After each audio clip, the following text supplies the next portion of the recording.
Le sapin de Noël de la famille ours. Dans une forêt, bien cachée derrière les arbres, la famille ours vit dans sa grotte. La famille ours, c'est maman ours, papa ours, Grumpf et sa sœur Tapsi. Le vrai nom de Grumpf, c'est Bruno, mais parce qu'il est si souvent grincheux, son père l'appelle Grumpf. Tapsi aime beaucoup son grand frère. Elle le suit partout et c'est ce que Grumpf n'aime pas. Dehors, il fait très froid. C'est l'hiver et la neige tombe du ciel en d'épais flocons. Bientôt, ce sera Noël. À l'intérieur de la grotte, il fait chaud et ça sent partout les biscuits de Noël de maman ours. Aujourd'hui, elle fait de délicieux gâteaux au miel. Ça sent si bon. Grumpf va dans la cuisine. Maman, je peux en avoir un demande-t-il. Oh, Grumpf, les gâteaux au miel sont encore très chauds. Il faut attendre un peu jusqu'à ce que vous puissiez les manger, lui répond sa mère. Grumpf, grogne Grumpf, je dois toujours attendre. Noël, c'est encore tellement loin. Il faut encore dormir 3 nuits. Le lendemain matin, au petit déjeuner, son père lui propose. Tu sais quoi? Tu es déjà grand. Il serait bien que cette fois-ci tu puisses aller dans la forêt et nous chercher un sapin de Noël. Grumpf est très fier, car jusqu'à présent, Papa Ours a toujours apporté l'arbre de Noël lui-même. Je veux aussi venir, dit Tapsi. D'accord, répond Maman Ours. Allez-y tous les deux. Tapsi est contente, mais Grumpf est moins enthousiaste que sa sœur vienne. Ils mettent leurs gros manteaux épais et partent vers la forêt enneigée. Après avoir marché un peu, Tapsi réalise qu'elle ne voit plus leur grotte et qu'elle n'a jamais été aussi loin de chez elle. Est-ce que tu sais où est notre sapin de Noël demande-t-elle à Grumpf. Mouais, allez, suis-moi tout simplement, grogne-t-il. Mais j'ai déjà froid aux pieds, se lamente Tapsi. Avec un soupir, Grumpf se retourne, prend la main de sa sœur et dit Viens, nous allons courir un peu pour se réchauffer. Regarde, la clairière des sapins de Noël est là-bas. Et en effet, en face d'eux, se dressent de très beaux sapins de Noël, les uns à côté des autres, entourant une clairière. Oh, il y en a plein s'émerveille Tapsi. Lequel prenons-nous Voyons voir, déclare Grumpf d'un ton très expert, et s'avance lentement vers les sapins de Noël. Regarde, celui-ci est vraiment beau, dit Tapsi excité. Ou celui-là, il est encore plus beau, dit Grumpf qui a enfin trouvé le bon arbre. Maintenant, tu dois t'écarter, explique Grumpf. Je vais te montrer comment un vrai ours déracine un arbre. Grumpf s'approche du tronc, prend une respiration profonde et, bien que les aiguilles piquent beaucoup, serre fortement l'arbre avec ses bras. Puis il se penche un peu en arrière, un peu en avant, encore un peu en arrière et paf, aïe, qu'est-ce que c'est? Perplexe, Grumpf lâche l'arbre et lève les yeux. Rien. C'était toi demande-t-il à Tapsi, mais elle en est tout à fait innocente. Ça venait d'en haut, je l'ai vu, dit-elle. Dans la neige, il trouve une noisette. Étrange, étrange. Grumpf essaye encore une fois. Il serre l'arbre, se penche en avant, en arrière, et paf, aïe! Il reçoit une noisette sur la tête. Agacé, il lève les yeux et voit de petits écureuils.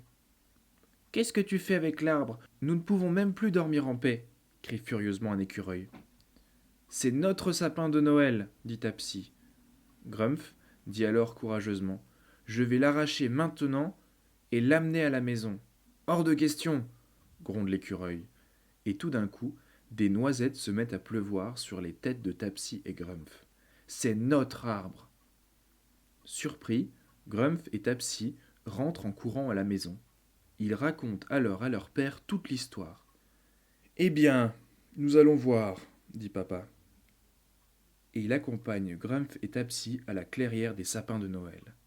Cette fois, ils ont pris une hache, une scie et une pelle. Tapsi aurait préféré rester à la maison avec sa mère, mais elle voulait voir comment le père allait s'emparer de l'arbre de Noël. En plus, ses pieds étaient devenus très chauds en marchant, et elle ne trouve plus que c'est trop loin.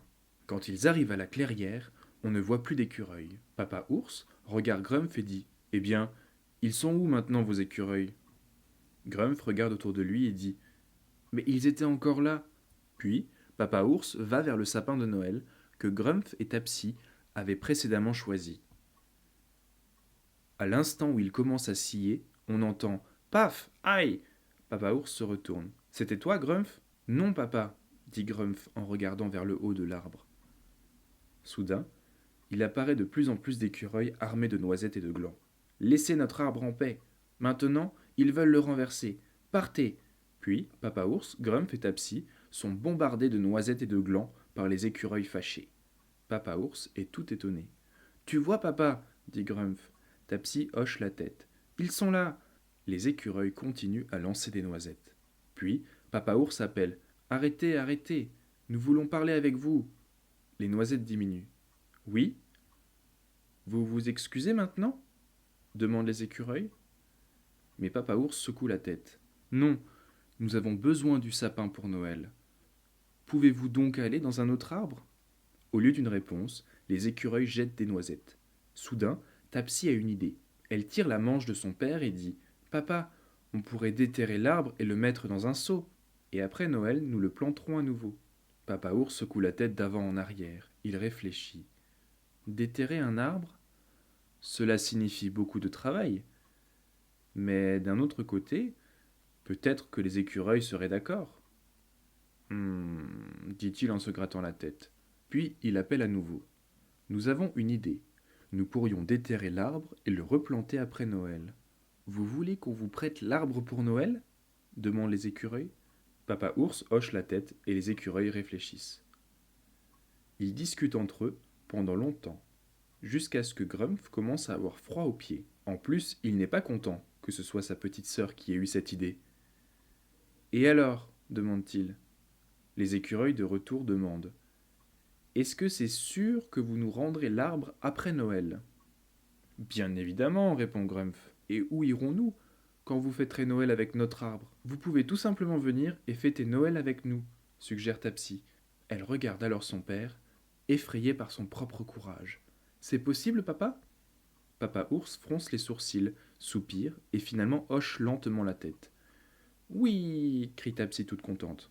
Ok, disent les écureuils, mais faites attention quand vous déterrez l'arbre. Ouais, grogne Grumph, content de poursuivre. Les écureuils descendent de l'arbre, Grumph et son père commencent à creuser. En travaillant, tous les deux ont bien chaud.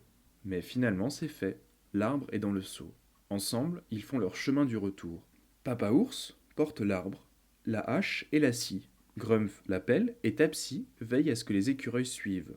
Quand ils sont enfin à la maison, maman ours est tout étonnée de les voir ainsi. « Qui est-ce que vous avez amené ?» demande-t-elle. « Ce sont les écureuils qui vivent dans l'arbre. Maintenant, ils vont fêter Noël avec nous. » Grogne Grumph. « Ah » dit maman ours, et regarde son mari avec étonnement. Papa ours préfère ne rien dire et hausse les épaules. Ils se mettent ensemble à décorer le sapin de Noël. Ceci est bien sûr beaucoup plus facile cette année, car les écureuils aident à accrocher les pommes et les rubans aux branches. Grumph le trouve génial, et même l'humeur de Papa ours s'améliore lentement. Peut-être que ce n'était pas une si mauvaise idée d'inviter les écureuils, dit-il enfin. Une fois terminée la décoration du sapin de Noël, ils dansent ensemble avec les écureuils, la danse de Noël des ours. C'était le meilleur Noël depuis bien longtemps.